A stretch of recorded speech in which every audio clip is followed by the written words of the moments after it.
iyo bibagiwe nta nsengero nafungura n'imwe. Ikintu utaruzi burya ngo iyi gahunda yo gufunga insengero yari yarateguwe mbere y'uko ishyirwa mu bikorwa, gusa abantu ntabwo bari kubivugaho rumwe. Bamwe bati muzehe wacu ari muri Illuminati, abandi bati igihugu yaragitanze, abandi bati aragira ngo tumusenge, abandi bati ari kuduteza inzara, abandi bati igihugu agihaye abanyamahanga. Bamwe bakibaza bati ese mu Rwanda bashaka ko twese tubarizwa mu idini rimwe nk'uko twaba dusenga muri Katolike twese dusenga mu idini rimwe? Iyumvire nawe icyo aba bantu babivugaho. Ariko mbere y'uko twumva icyo bivugaho, ndakwibutsa gukanda like niba utarakora subscribe uyikore kugira ngo tujye dukomeza kubana muri ibi biganiro. Njye wumva nk'ibisanzwe ndi Eric w'i Rwanda, ndabakunda. Ubundi idini rimwe ni iki? Ese ubundi idini rimwe ryari risanzwe ririho? Idini rimwe icyo ari cyo wenda mbisobanuye mu Kinyarwanda ni impuzamadini. Mu Cyongereza tubivuga neza ngo ni interreligious council. Ni ukuvuga ngo ni uguhuza amadini yose akaba ikintu kimwe. Noneho ni ukuvuga ngo ya ntego bihaye yo bise agenda 2030 agomba kuba harimo ibintu bigera ku bitatu. Ariko nk'ibihugu bingahe wabuze bimaze kugeramo? Kadubere kuri Afurika. Muri Afurika Uganda ibirimo, u Rwanda rubirimo, Kenya ibirimo, hafi ibihugu ya byose byo muri Afurika, kuko Uganda bayita interreligious. Abandi tukibaza tuti ese ibi bintu si bimwe mu biri guteza inzara mu gihugu cyacu cy'u Rwanda? Ako nyamara ngo abahanuzi hari icyo babihanuyeho. Mutege amatwi twumve neza icyo abahanuzi babihanuyeho.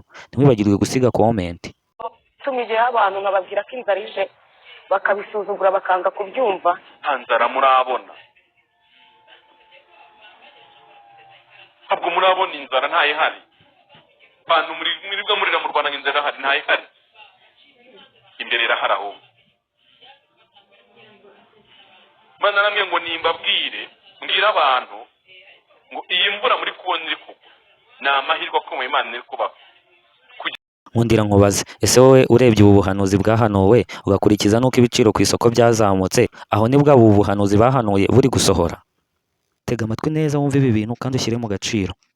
Yaravuze ati hagiye kuba igihombo gikomeye cy'abacuruzi giteye ubwoba, akabaye ku nsengero mu Rwanda niko kagiye kuba ku bacuruzi.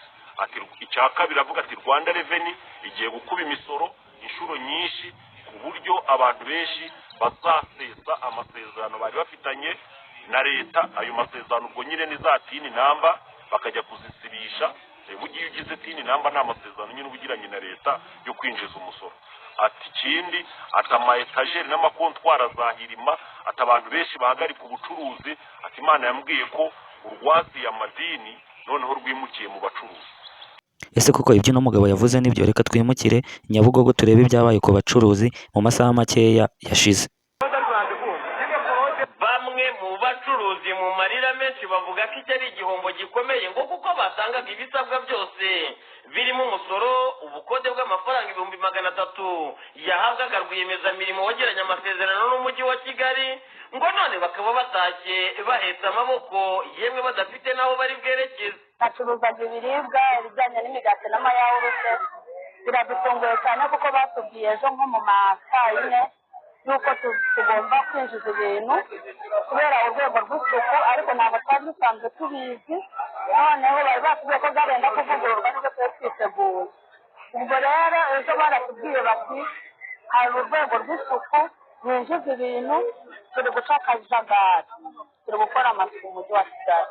Noneho ibicuruzwa turabyinjiza ariko twagiye kubona tubona baraje barasenye nyine nane buza nyine bakatubwiye yuko ari ugusenya ngo twitegure kureba aho dushyira ibicuruzwa byacu. Naho nyine twahombye byarangiye.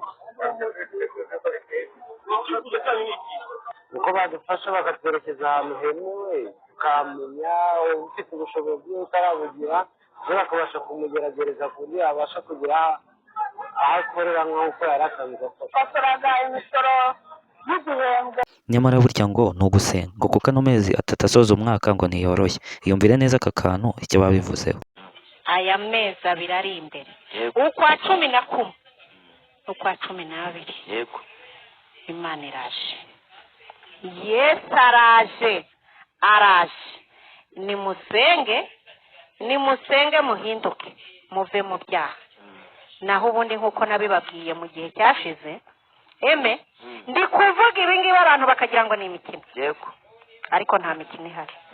Abantu bagiye gupimwa bagiye gupima ukwezi kwa 10, bagiye gupima ukwezi kwa 11, bagiye gupima ukwezi kwa 12. Ayo mezi 3 umuntu uzabona ashikije ibiro akayasohokamo neza, uwo ngo azatanga ituro ry'ishimwe mu rusengero. Nyaboneka ntiwibagirwe gukanda subscribe ndetse wibuke gufungura inzogera kugira ngo dukomeze kubana no mu bindi biganiro biri imbere. Murakoze. Jye wumva nk'ibisanzwe Derike w'i Rwanda, ndabakunda.